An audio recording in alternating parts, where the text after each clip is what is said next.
It's Boxing Insider Radio. How dare them even to challenge me, these fighters, with their primitive boxing skills. You know what I mean? They're as good as dead. I'm going to show you how great I am.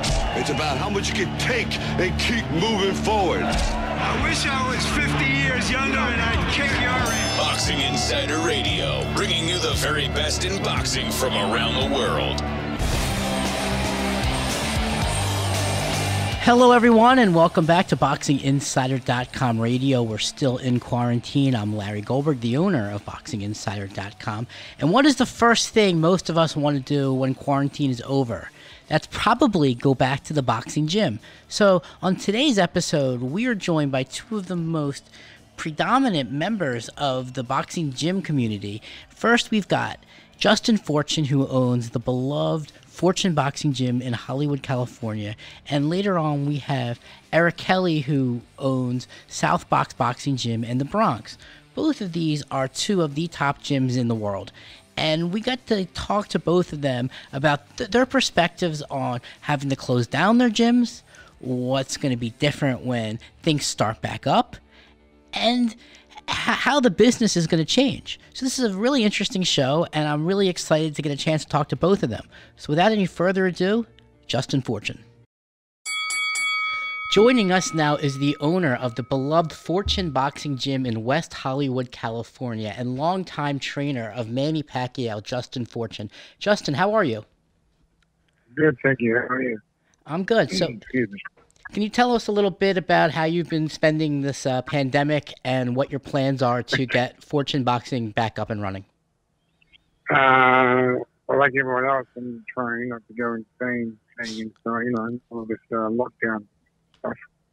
As far as getting the gym back, we have to wait until the government sort of opens up the phases. So I think we'll probably be in phase 3, probably phase 4.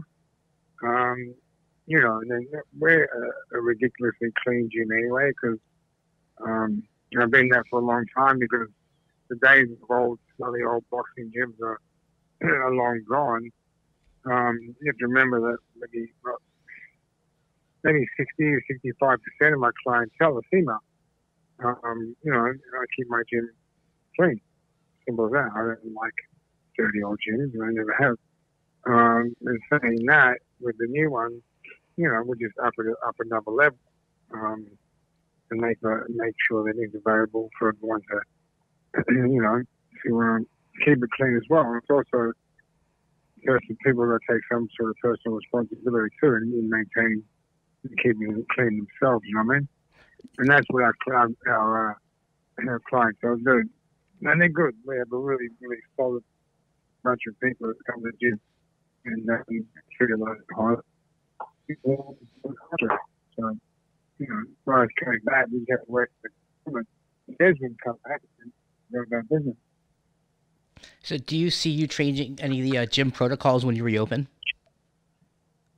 I'm sorry, say that again? Do you see yourself changing any of the gym protocols? Yeah, we bought a couple, a couple of air purifiers and just up the cleanliness level, a couple of times a day, when, as needed, or more, not so much, a couple of times a day. Just keep the gym as clean as needed. You know what I mean? And that's just limiting the amount of people that can come into the gym. One, and just basically just real basic common sense stuff. And I think that's what is what all you need really, is just common sense. I mean, for years, at my gym, if someone came in, for years and years, I can't tell you how many people I throw out of my gym. Oh, I said, what's wrong? I said, I don't feel too well. But, well, get the hell out of the gym, dude. And, whatever you have, you'll pass it on to someone else. No, I just want to come in and sweat it out. I said, well, it doesn't work like that. So, basically go away and come back when you're feeling better. Jesus. It's just common sense. So do you think that when the gyms reopen that you'll be able to do mitt work and some of that stuff, or you think that it's going to be a limited options of what we're going to be able to do at first? It's a limited option, I think. I'm not really. We still have to play it by ear. like I say, I know my people who have been in my gym. I know them. I've known them for years. A lot of my members have been with me for years. So, and these are not, basically, they're not, not scumbags. I mean, they keep themselves clean and they look after the gym. They wipe down everything after they use it. And they've always done that. And we've pretty much insisted on that because, like I said, it's common sense. Like, you don't go sit on a bench when you're sweating, get up and walk away and leave it for someone else. You wipe the sucker down, and that's what you do. You make it, you clean it for someone else. It's basic gym etiquette, and I think that's gym etiquette everywhere. It doesn't matter if it's weightlifting gyms or bodybuilding gyms or boxing gyms. It's common sense and common courtesy is what you should be doing anyway. You know what I mean? Now, in the age of social distancing, I mean, sparring and a lot of the. Well, sparring. Listen, here we go with sparring. Sparring will obviously want to be people sparring people. As far as my fighters go, when they come back, I mean, they're athletes. So athletes, probably the one of the top main people that keep themselves fit and healthy and in shape because they have events coming up. No matter what sport it is. Boxing, football, whatever it is, these guys keep themselves in shape because they don't want to fight, they want to train, they want to play footy, they want to do whatever they want to do and make money. So, they're in great condition anyway. So as far as me training them, I have no problem with that. Like I said, I know my fighters.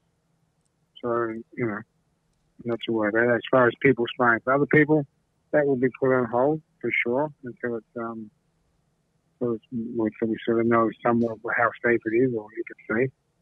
And then, again, a lot of people have to take personal responsibility and, and common sense and common courtesy and personal hygiene. Yeah, and we'll supply all the equipment for it. That's just what it has to be that way. That's no problem. Now, you touched on it earlier. You have a very interesting gym clientele, being that you're in Hollywood. Can you tell us a little bit about some of the interesting gym clientele and what makes Fortune Boxing special? We have a whole range. I have my fighters. People like you said, I have a whole bunch of Hollywood people, actors, models. Everybody comes to that gym because they like it. It's a good atmosphere, and no one's in there to bother them. When they come in there to train. And, say hello and goodbye and get a good session in and they leave. No one hassles them, no one bothers them, anything like that. So they like the gym. It's a good atmosphere. It's friendly and it's fun whilst you're training. And no one really has an attitude. I don't really take I don't stand for people that have attitudes. Like, you got an attitude, go away. If they have an attitude, they're definitely in the wrong place. Now, let me ask you. Yeah, they're in the wrong place. But, just come in there, train, do your session, get your aggression out, do whatever you do, and they're happy and they leave. Right. Do you see a situation happening at the gyms where the pros are going to be training at a time when the normal people aren't allowed in there, just to kind of keep it separate, or? I would sort of, if once my pros come back, and that just depends on whether they're going to open up for events or for boxing. So we don't know when that's going to happen. When my pros come back, I will segregate them. I'll just have the pros around the time when the gym will shut it down for a couple of hours so I can train my pros and keep people around and do it that way. We'll also limit the amount of people that come into the gym as far as classes go and space. And like I said, just do the common sense thing. The days of having a packed gym until this thing blows over are not in the near future, that's for sure. Well, USA Boxing put out guidelines a couple of weeks ago, and the way they had suggested everyone spaced out, the gyms would be always empty. Yeah, of course. I mean, you can't run a business at 25% capacity. Well, that's my next question. Is this gym model that's been working for so long, does it need to be tweaked? I think it will come more down to not tweaking it. It's just for people to take more personal responsibility and look after themselves too, and make sure that things are wiped down. If they see something, say, don't leave that bench or that treadmill like that. Wipe it down, clean it up for the next person to use it. And that would be my sort of thought of it. You can't watch everybody all the time, and you can't distance everybody all the time and that sort of stuff. You know what I mean? And what USA Boxing put out, it's like I said, you can't run a business at 25% capacity. It's not feasible, and the people that are telling you that, obviously, people who've never had a business. So you're not exactly with what they were saying. I never really truly listened to or read what they were saying, so I can't say I'm not with them until I actually look at it. As far as what you were telling me, it's impossible to run a business at 25% capacity. How do you do that? Very difficult. Yeah. It's impossible, man. You can't meet your rent. You can't meet your overhead. So what the fuck? In the very way. So I think it'll come back quick. I mean, I'm in the valley today. It's 95 degrees, and the sun's out, and all these things. They're telling us the virus is last second outside in direct sunlight and this sort of heat. So, I don't know. And we're a gym. That's why I say we're in phase 4. So we're a gym. So gyms would be probably the last ones to come back, I would assume. And you think the regulations are going to be a little bit different when they do come back? I don't know what the regulations will be. I can't really say. It'll be different for a while, for sure. But like I said, I don't know what their regulations will be or what they'll stipulate. It's interesting. Now, how are you and your fighters coping with the lack of boxing? What are you guys doing to train and keep in shape? One of my fighters went back home. My heavyweight went back to Russia, and my middleweight went back to Kansas, and another 47 pounder went back to the Midwest, and they went home to take care of their families because there are no fights on them. They're all doing their running and they're staying in shape, and they're just sort of waiting. They're maintaining a reasonable level of fitness so that when we can come back, they can come up pretty quickly, you know what I mean? And have you been, and your clients have been keeping up with their training by? My clients, all the ones that I talk to on social media and stuff, and that, they're all doing their thing. They're gym people, they're not going to stop training. They're not going to sit in their houses and just sort of do nothing. I mean, it's ridiculous. You can't expect people to do that for huge amounts of time. You know? What I find fascinating is the ones telling us to stay inside and do this and do that are the ones that have jobs. You know? And they're still getting paid. But, and the ones that don't have jobs and can't open their businesses, I would put bread on the table for my kids. You know? I need someone that has a job and they keep telling me he's getting paid. They keep telling me what I should and shouldn't do. As far as, is your work essential? How is your work more essential than mine? Because I have to feed my family as well. So, where do you make that difference? It's a very fair point. Now, are you? It makes sense. I mean, how's your job more essential than mine? Because we're both trying to feed our families. Exactly. So how do I say, how's yours an essential job? Mine's not. It's not. It doesn't matter whether I'm picking up rubbish or I'm doing whatever I'm doing. I'm a fucking brain surgeon, man. What the hell? They're both essential because in itself, work is essential because you have to work to live. Are you guys looking to do fight camps again, or how I'm just trying to figure out how you when things get started up, how you think your business model is going to change, especially to try to make up with the lack of people you're going to be allowed to have in the gym like you used to. I don't know. That's a good question. When you get the answer, why don't you give me a call back and tell me? Oh, I have some suggestions, but I would discuss that off the air. Yeah. But mine's a smaller gym. I don't know how the bigger gyms are going to do it. So I can. You have the quiet times and your busy times in the gym. So I would just more have to sort of space it so it's consistent. It's not packed or not empty. So we have to just space my times up and figure out how to work it so that I have the minimum amount of people all day instead of just for little short periods.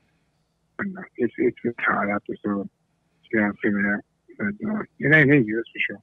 Oh, it's definitely going to be. I'm not bitching because it's me and a whole bunch of other people in the same bloody position. Okay? So let's just kind of switch topics a little bit. You've coached Manny Pacquiao for 15 years. What's he up to? Manny's always stayed in shape because you can't keep him still. So I suppose we'll just sort of wait till they say that you can put on a live sporting event. And,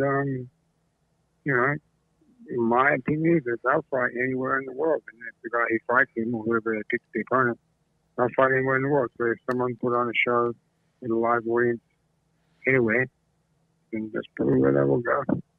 Either America or wherever it is. Because they need to fight.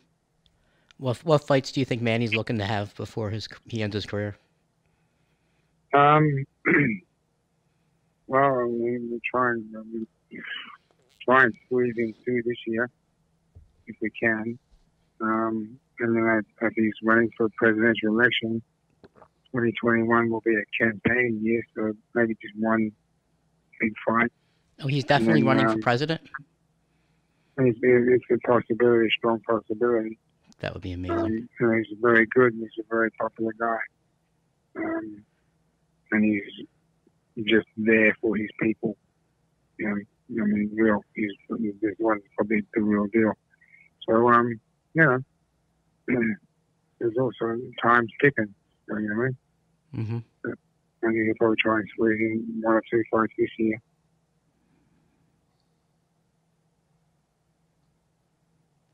Well, that's my big one there. He's the big one. And my other guys, my other fighters are, main event fighters. My heavyweight is trying to come back from Russia and start training again. The rest are just 4-rounders, just starting out fighters, 4s and 6-rounders. But once the shows come back, they're relatively easy to get on shows. Do you think they're going to be on any of those cards you're talking about having with no fans? I don't know how the hell you fight with no fans. That's a tough one because then personally it's just a big sparring session. Because MMA I would imagine a little different. But with boxing, you need the fans. The fans are what a lot of times the fans are what get you ass up off the canvas and make you win or help you win. You know what I mean? Mm-hmm. And that's a tough one. I would not like to fight a main event. And a big main event fight with no fans. I don't know how you would. How would you get up there? It'd be tough. Real tough. It seems from an economic standpoint that the big fights would not be able to happen without the lack of fans. The fights in the middle, because of TV money, would be able to happen. Yeah, maybe. Like I said, I got a couple of 4-round fighters, and that doesn't matter anyway because when they fight on big cards, there's hardly anyone there anyway. So I don't care. But for the main event, the big fights, that's a tough one. I don't know how you pull that one off. But anyway, there's ways. This country's pretty smart for getting back up and fixing things. So I'll do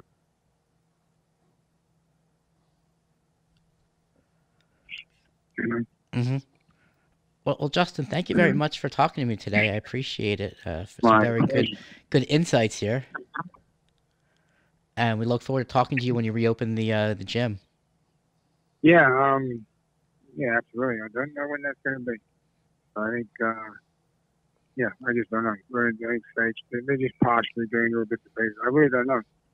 I wish I could tell you. Trust me, I really wish I could tell you. Are you going to be doing? Landlord too. And your landlord's cool with everything, I assume? I mean, as cool as they're going to be. There's no choice. I mean, we have to. We're all in the same boat, mate. I mean, underneath me and mine, there's a whole bunch of little businesses that, there's a lot of businesses that won't come back. They won't be able to come back with this. It's a tough one. Yeah. No, they said quite a few are not going to come back. That's the scary part of going on right now. Well, it's good, solid businesses. Yeah, but there's a lot of businesses that just go from month to month. There's a lot of people that go from pay packet to pay packet. It's really, the longer they keep us shut down, the worse it's going to be. Don't really see the reason why, but whatever. No, these are definitely challenging times right now. Yeah, for sure. But it is what it is, like I say, There's no point bitching about it because I'm only one person. You know what I mean? No, but you have a very interesting position in boxing, and you have a very good story because, like I said, a lot of other gyms all over the country and the world can base how they're going to reopen off of what you and other gyms are doing. Yeah, I do. I mean, Gold's Gym filed for bankruptcy the other day. I mean, Jesus. Gold's... That was a bit of a shock because they've been around for 70 years.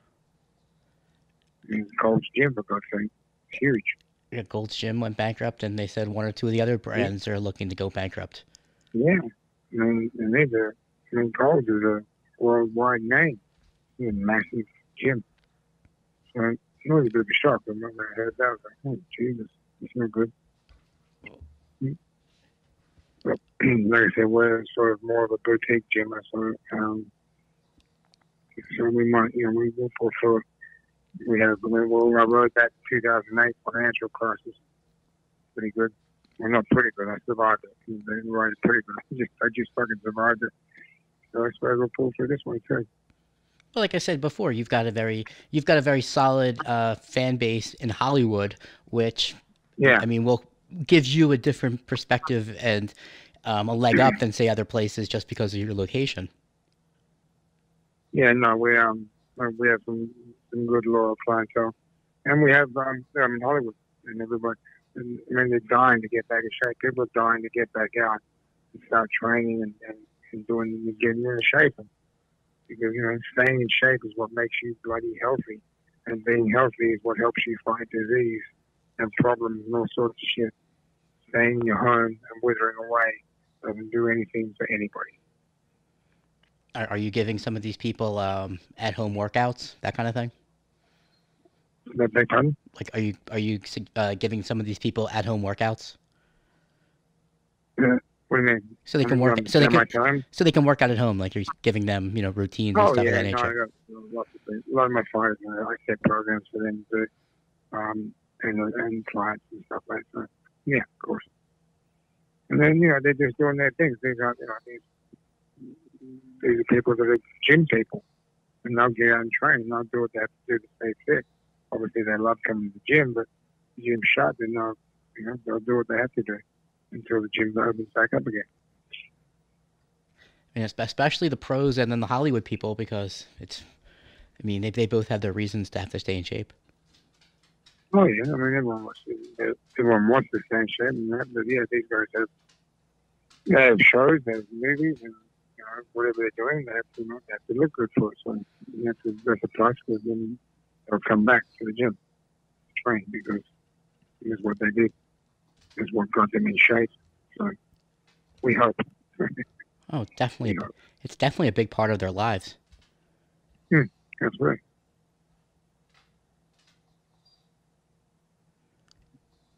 Anyway, other than that, mate, that's about it. It is, and I really appreciate you taking the time to talk to me today. Yeah, anytime. All right. Joining us now is top New York City boxing trainer and the owner of South Box Boxing Gym in the Bronx, Eric Kelly. Eric, how are you? I'm great, man. Thank you guys for having me. Boxing Inside. So tell me, I know you're getting ready to open the new gym, but I wanted to kind of go back a couple months about when you had to shut the other gym down for COVID-19. You had gone... Yeah. You were the first one to kind of make viral videos about doing mitts and spraying yourself with Lysol. And while you weren't you weren't far off on all that, I kind of wanted to get your opinions on what it was like closing your gym at first, and then we're going to kind of talk about moving forward.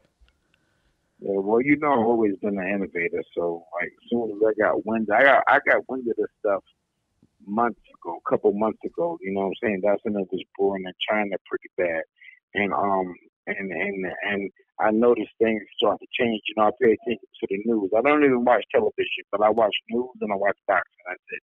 And I just kept my ear to the streets and what was going on with COVID-19.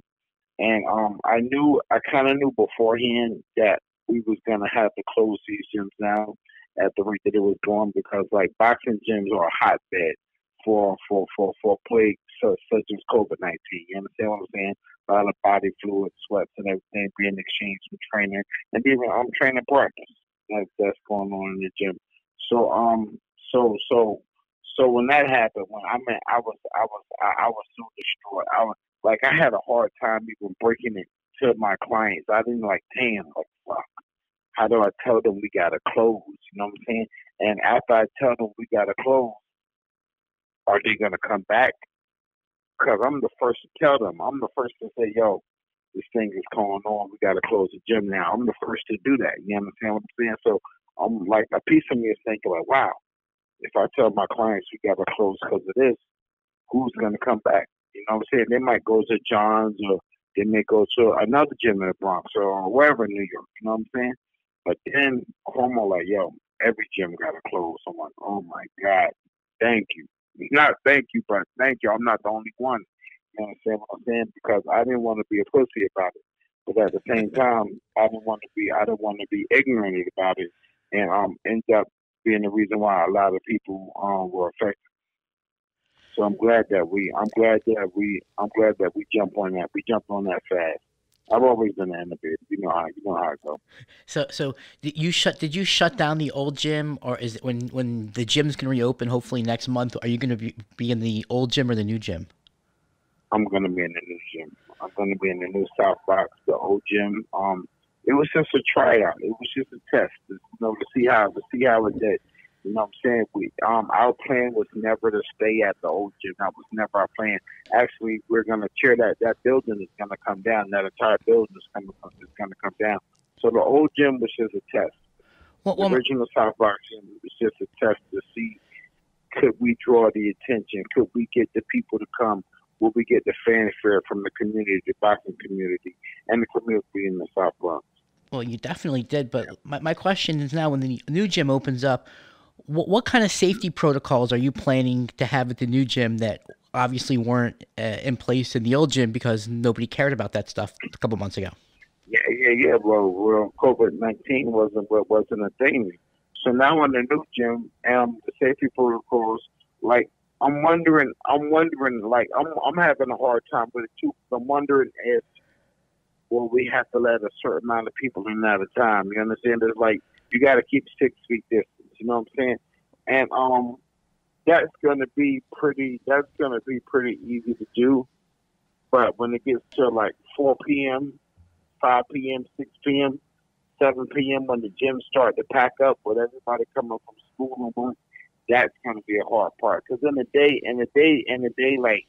9, 10, 11, all the way up to 3 o'clock, it's just a few people in the gym. You know what I'm saying? You got social distancing is 20 feet then. But in packed times, in packed times when these gyms are just people on top of each other, you're not going to be able to let everyone in there.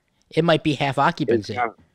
Yeah. You gotta do half occupancy, and you gotta make sure that people are I'm gonna have people steady going around sanitizing, wiping stuff down. We're gonna be spraying. I don't know if it's gonna be Lysol or what. We're not gonna ingest the Lysol. We're not gonna put the Lysol on your mouth. You know what I'm saying? That's not gonna happen. But we got to find a way around it, and we will find that way. If we're going to jump on it, we're going to jump on it. And we got a bigger facility right now. You know what I'm saying? So the facility's beautiful. Do a lot more.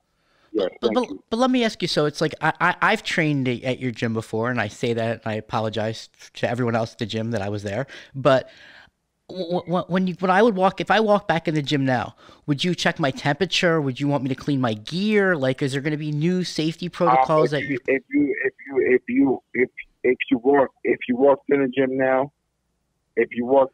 now, I may have a thermometer. I may have a thermometer, and obviously not one that goes that goes in your mouth without having on the forehead. Yep, that's it. Right on the forehead and see what's going on. And also another thing that that we're thinking about doing is, like you said, like we might have to just, have X amount of people in at one time. It's not just whoever come when they can. Now it might be probably like the 10-person max per time. But I mean, one of the things that's is really cool at your gym, you may have a difficult time at least starting up again at first, was the sparring. Excuse me? Sparring. How does sparring come back?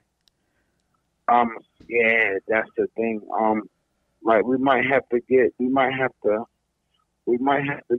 put a little hold on sparring for a while. We might have to put a little hold on sparring for a while. You know what I'm saying? And that's not because right now there's no boxing going on. There's no boxing going on. So what are you sparring for? You don't got a fight coming up. There's no boxing going on. No USA boxing, no professional boxing, no ring masters, none of that. You understand? So what are you sparring for? Like when you spar, I mean, don't get me wrong, you want to get better, you want to get used to being in the combat, but it's real important when you got a fight coming up. If you don't got no fight coming up, what are you sparring for? Trust me when I tell you. You can sit down and you can work on your pads, you can work on your jab, you can work on bending your knees, you can work on your chin down, head up, bring your hand back to your face after you punch. You can work on working the body. You know what I'm saying? You can do different kind of defense drills. Now the trainer's challenged. You understand what I'm saying? Now the trainer's challenged even more. How is he going to get this fighter prepared and take away something as essential as boxing? I mean, it's sparring. And sparring is extremely essential. You know what I'm saying? So now we got to do more groundwork. Now we got to do more floor work. Now we got to work on more accuracy. We got to do more defense drills. You understand what I'm saying? Mm-hmm. And it's gonna be a good thing. It's gonna be a good thing. Work on foot movement drills. One thing that's been lacking in boxing in the past years is the jab. Work on your jab. Work on mastering that jab again. Learn different ways to work that jab. You know what I'm saying? The groundwork is where you get ready for the ring. And a lot of these guys these days need to increase that groundwork. You understand what I'm saying? Mm-hmm. So right now it's going to be like a gift and a curse because it forces you to go back to square one. You know what I'm saying? It forces you to go back to square one before you was allowed to go in the ring. Before your coach put you in the ring, he had to teach you some of the basics. So now we're going to go back and refine those basics. And eventually back to the ring. Once COVID-19 is done with it, it's done. But I mean, the same thing would also have to be going on with mitts. I mean, maybe doing mitts with someone that you know, but I mean, you're not going to want to do mitts with someone off the street. Listen. The mitts is some new shit. We wasn't doing no mitts. That's new shit. That's for all the white collar boxers. Everybody want to do mitts now. Even the professional boxers and the amateur boxers today. These young professional boxers and everything, they came up boxing in the white collar generation. They didn't come up boxing back in the day when mitts wasn't even a big thing. Sometimes you got mitts. If you got mitts twice a week, that was a lot. Mitts wasn't a thing. You worked on your technique. You worked on your skills. That's what you worked on. You worked on your movement. You worked on doing the feints. You worked on jabbing. You worked on side to side with your head movement. Chin down, head up. You worked on operating off the ball of your feet, not being flat-footed. You understand what I'm saying? Mm-hmm. That's what we did prior to mitts. Mitts was just some extra. A motherfucker used mitts on fight day or a couple days before the fight when he's not trying to work too hard, but he's trying to get a little sweat going. So working mitts, or when you at the fight and you backstage and it's like 2 bouts before your bout and you do some little bit work on the mitts to get warmed up. That's what the mitts is for. 2020, the Mets is essential. We're doing no fucking Mets. 2020, that's what everyone's doing. Huh? Until 2020, that's what half the people in the boxing gyms are doing are the mitts. Yeah, that's not half, 90. 90. Not half of the 90. Mets. We're going to call it like we said. Talk to the old heads. Talk to the old heads, the trainers of yesterday. I'm only 39 years old. You understand what I'm saying? But I'm the young old head. Because I've been in this motherfucker since 89. I've been in this motherfucker since 89. You understand what I'm saying? Mm-hmm. And my trainer was George Washington. And George Washington, you know who he is. You know what he did. You understand what I'm saying? I grew up in the gym with the old heads. I'm the young old head. You understand what I'm saying? So their foundation, they the one that gave me my foundation. Their tutelage, their teaching, the things they did, that's my foundation. And my father was with me every step of the way. My father, 84, 85 years old. You understand what I'm saying? So I came up old school with this. So you're saying... He wasn't using no man. So you're saying is that this COVID-19 is pretty much going to force boxing to go back to its roots, training-wise? It's going to go. It's a gift and a curse. It's a gift and a curse. Because if there's a will, there's a way. If there's a will, there's a way. If you have a will to get better without getting in that ring and sparring because you can't do that, then you got to find a way. You got to find a way to fight to make up for the lack. And really, it's not a lack. It's not a lack. It's a pro. You understand what I'm saying? Mm-hmm. Because that's going to force you to go back to the roots, to the real nitty gritty. You understand what I'm saying? People just started. I done had clients. I had a client back in the day. He's like, "Yo, I want to do the Miss like Floyd." I said, "You get the fuck out my face! I'll knock you the fuck out." Nobody can do him like Floyd. No, but they asked me, like, they wanted me to hold the mitts like Roger Mayweather, do all the things. So, like, is you stupid? Is you stupid? Is you don't never ask me that. I'm not gonna jack nobody else's brand. I'm my brand. What I look like jacking? How I make myself look by jacking somebody else's brand? How that make me look? Makes you look like you're stealing someone else's. You were the wrong motherfucker. You understand what I'm saying? Mm-hmm. So I'm saying what they do work for them. What Floyd them do work for them. That's them. And Floyd don't trust me. Floyd know how to hit the mitts. Roger, rest in peace, Roger. He know how to work the mitts. Trust me. Trust me. He's a genius at this boxing. Trust me. Rest in peace, Roger. You know what I'm saying? Same with Floyd Sr. Same with Jeff Mayweather. They know what that other stuff did. That was just for the camera. That's just for the camera. That's just gonna have some fun for the camera. Now the whole world is doing it. Now everybody's doing it. But now let's see how. But now this COVID-19 comes through. Now we're gonna see how original they are and what they can come up with.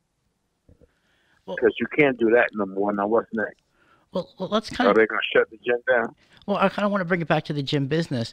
The last couple of years, New York City in the boxing realm has seen a bit of a resurgence where a lot of the trainers are making really good money doing, as you referred to them, as white-collar fighters and training, people who really aren't boxers but, want to train boxing.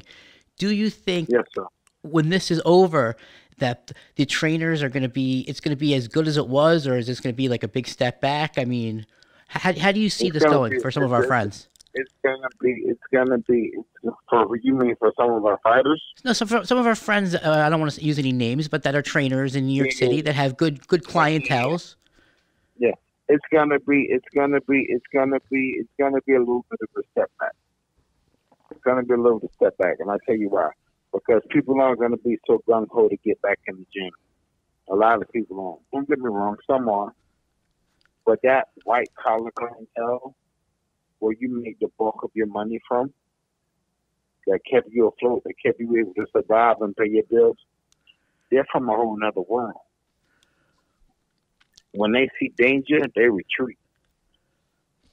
You know what I'm saying? Not all of them, but I'm going to say a good 60% of them are going to retreat.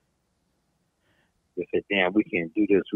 But they just like, I had one client, I had to beg him. And COVID-19 was out, but it was like probably the second, third day that COVID-19 was out.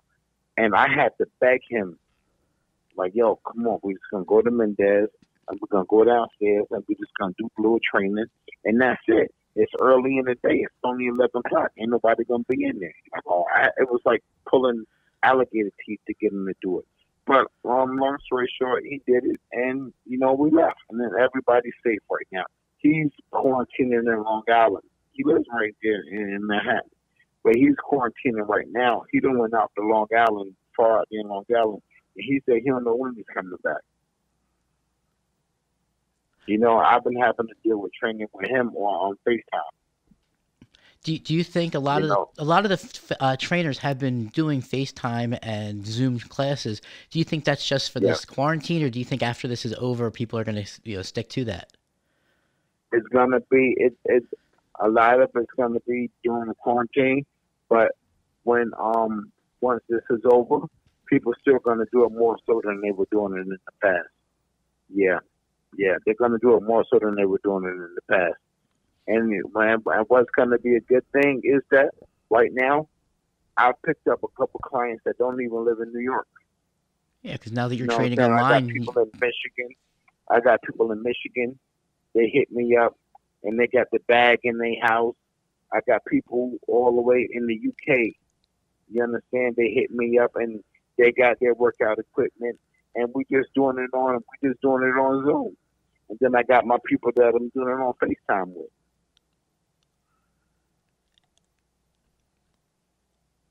I mean, I don't know. I was letting you finish. I mean, it definitely sounds like this is, our industry's changing. And you're definitely in the forefront of the change, both with the Zoom classes and of course with the brand new gym that you have. But do you think that some of these other gyms are going to go out of business? I mean, do you think that some of these other trainers are going to be like, I mean, when the clients start contracting, I mean, where do you think the next 6 months to a year is going to be like in the New York City boxing scene as far as the trainers? A couple gyms are going to go out of business because the new South is going to shut them down. The new South Boxers by Eric Kelly, the new South Boxers next level. The new South Boxers next level. Yeah. The new South Box, and you know what? I'm not even here trying to brag and boast. I'm real confident in my brand, and I know my brand is going to succeed. Because we did all the work, we did all the groundwork, we got the history, we got the fighters, and we're good to our members. And the new gym is beautiful. And we got a beautiful gym. Like where I'm at, the demographic is different from the demographic downtown Manhattan, Brooklyn, and gyms like Mendez or Work Train Fight or Trinity. You know what I'm saying? Even Gleason, the demographic is way different in my gym. You understand? My gym is 90% fighters, 99% fighters. But at the same time, it looks pretty like a gym downtown. No, it looks pretty, and then the sparring in the ring is frightening sometimes. Because it's real, it's real and it's authentic fighters. So now you got the best of both worlds. Because to be honest with you, the killers in my gym, the members, they couldn't afford those gyms downtown, $200 a session. You know what I'm saying? $200 a month. They couldn't afford those gyms downtown. No, they can't afford that. Those gyms downtown, you know what? Like boxing gyms are that save kids from the streets in New York. I'm one of them. Back in the 80s and the 90s, growing up, these streets were suspicious. These boxing gyms saved us from that, and they gave us a place to go and a place to believe in ourselves, work out, train. You know what I'm saying? It opened the eyes and gave us goals. Fast forward to 2020, that's not the same. These gyms charging $200 for a session, $200 a month. And they got all kinds of fancy celebrities and models and Wall Street execs in their gyms, but we're the kids. You don't see none of the kids. You see more white collar shows. then you see shows for the kids. You got you know what I'm saying? Like what is he doing? Well, you were about to say Haymakers for Hope. Now that's the big event that. But that's a charity. That's a charity. But that's a charity event that a lot of the trainers do very well at. And will that event even happen this year? A lot of I don't know. I don't know if it will, because Haymakers Hope is Haymakers. They start training in the summertime because the event is in like October. You know what I'm saying? So the guys they start training in like July. You know what I'm saying? August, September, October. That's when they training for the show. I don't know what's gonna happen. But Haymakers for Hope is a charity, so that's a different entity. You understand what I'm saying? But these other boxing gyms I'm talking about, they turned their back on the youth. They turned their back on the kids. Boxing gyms in New York City turned their back on the kids. Where they gonna go? Don't get me wrong, you got Atlas Cops and kids doing their thing. I know Work Train Fight has a program also. You got South Fox. But these other gyms, most of these other gyms, I can only name 3. I could barely name 4. The boxing gyms in New York City, they turned their back on the youth. They turned their back on the community. Think about it. Where are these kids going now? And the trainers want to get paid. He got bills to pay. And you know what? He deserves it. You know what I'm saying? Trainers want. These kids can't afford no $400 a month for a trainer plus $100 for the gym. That's $500 a month. You understand what I'm saying? Mm-hmm. They can't go Rumble gyms like Rumble, Dog Pound, Chatterbox. But what are they doing for the youth? You know how much a session is there? It's like $40 for like a 45-minute class. Yeah. You understand what I'm saying? What are they doing for the youth? What are they doing for the community? COVID-19 is gonna force people to get their act together. Now you got to sit down and you got to have a long conversation with yourself, and you got to think, because you got to fix this shit. You know what I'm saying? Well, from a gym standpoint, and while the classes themselves are kind of goofy, Rumble seems like it might be one of the only gyms that makes it, just because it's a grid of bags and it's very clean and sanitized, and it can be spaced out, whereas some of the other gyms we mentioned, you know, people are just on top of each other and there's no ventilation. But I've never stepped foot in the Rumble in my life. I never stepped foot in the Dog Pound in my life. I never stepped foot in it. I never put a toe in that motherfucker. I never grabbed the handle to the door. Okay. I never grabbed the knob to the door. So I don't know what they offer and what they're doing. I know what they don't offer. Nothing for the kids, nothing for the community. Well, what they're doing for the community. From what you're talking about, nothing. But what gyms turning their backs on the kids? Like I said, props to Work Train Fight. They doing their thing. Atlas Cops and kids doing their thing. Gleason's has their things. Southbox definitely has their things. Give a kid a dream. Give a kid a dream. You understand what I'm saying? Give a kid a dream, Gleason. That's only 4 gyms. Now, you were talking about boxing coming back. Now, it looks like the Ringmasters and all the USA boxing stuff is going to be put off for the rest of the year. Yes. Professional boxing looks like it's going to try to come back next month with fights in front of no people. What do you think about that? That was greed. That's the Eddie Hearn behind that shit, right? No, this is a Top Rank event. It's a Top Rank event. If Top Rank pulls it off, Eddie Hearn apparently is building a ridiculous arena in front of one of his houses, and Top Rank is looking to do them in an empty casino venue, and PBC is looking for their own venues. So it looks like the 3 big promotions are going to look to fill up their TV dates. That's great. You got the NBA players testing positive. You know what I'm saying? The NBA players ain't interacting with the fans. They're more than 6 feet away from the fans. You understand what I'm saying? The boxers, you got the boxers, you got the fans. Or what they gonna do without fans, right? So boy, you got the boxers, you got the staff and everything. So I don't see how are they gonna test everyone. Well, the UFC just did it. Can't you have But now you got to be tested and get your results back. Well, so we don't know what the results are. The way the UFC did it was they got their hands on like 1,200 of those rapid tests. Everybody that showed up fight week got tested. Two or three people actually tested as they came in, and they sequestered them immediately. Everyone was then tested again before the weigh-ins and then before the fights.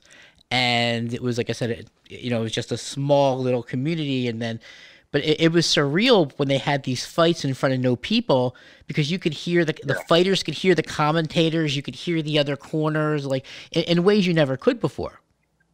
Yeah, because you don't got the fans in there. You know what I'm saying? You don't got the fans in there. But yeah, honestly, so you just see it as green. As a fighter, oh yeah, it's big time green. But as a fighter, you want to know something? As a fighter, you get a whole lot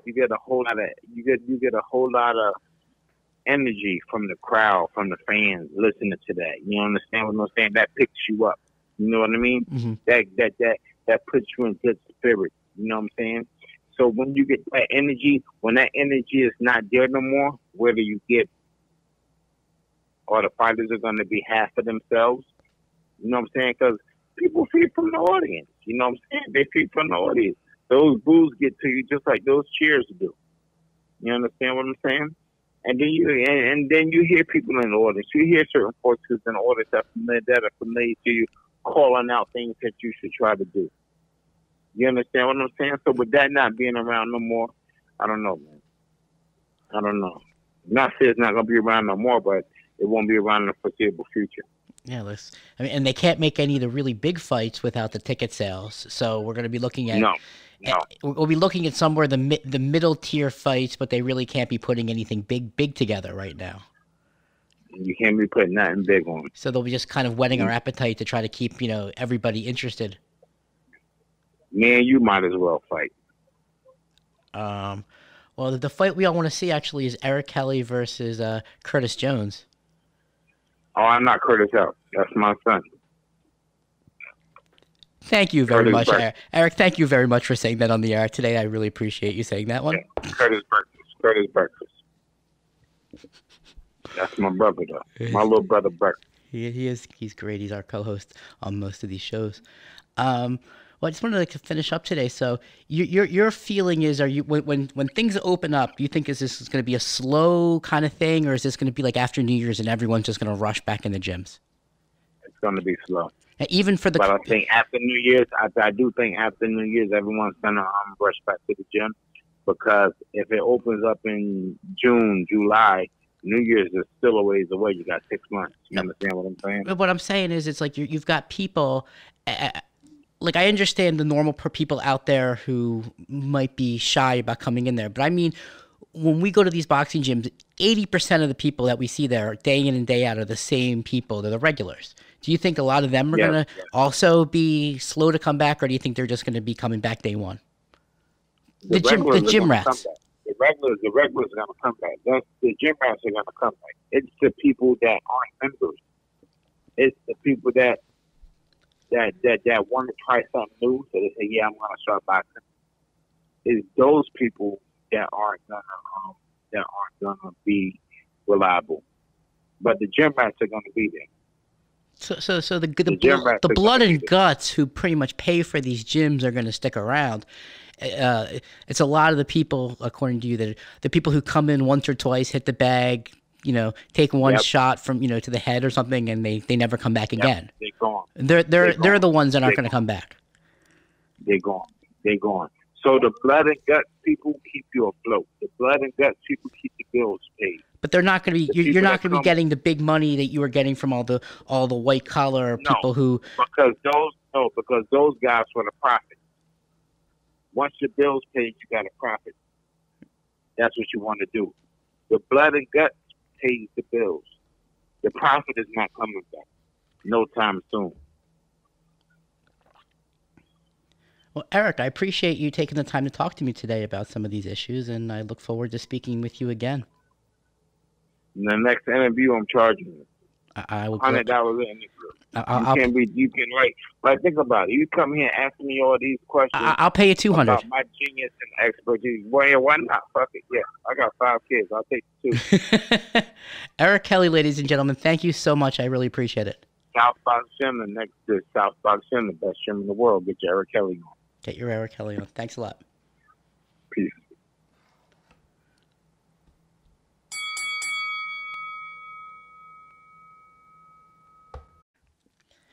It was really great to get a chance to talk to Justin Fortune and Eric Kelly today and really bookend what a top Los Angeles and New York City boxing gyms are doing post-COVID-19. Justin is someone whose career I've admired for a long time, and it was great to really talk to him about boxing, Manny Pacquiao, and his plans for Fortune Boxing when this is all over. Eric Kelly is someone who I've known for a few years, and he's definitely one of the most fascinating tough guys you will ever meet. One thing that we all can agree on is gyms will be cleaner. The equipment will be cleaner. There's going to be a lot more space, and there's going to be a lot less clients. Probably half occupancy. Boxing gym owners and the trainers are probably going to be making a lot less money. You're probably going to need to wear a mask. Everything's just going to be cleaner. There's going to be less fitness boxing. There's going to be no sparring.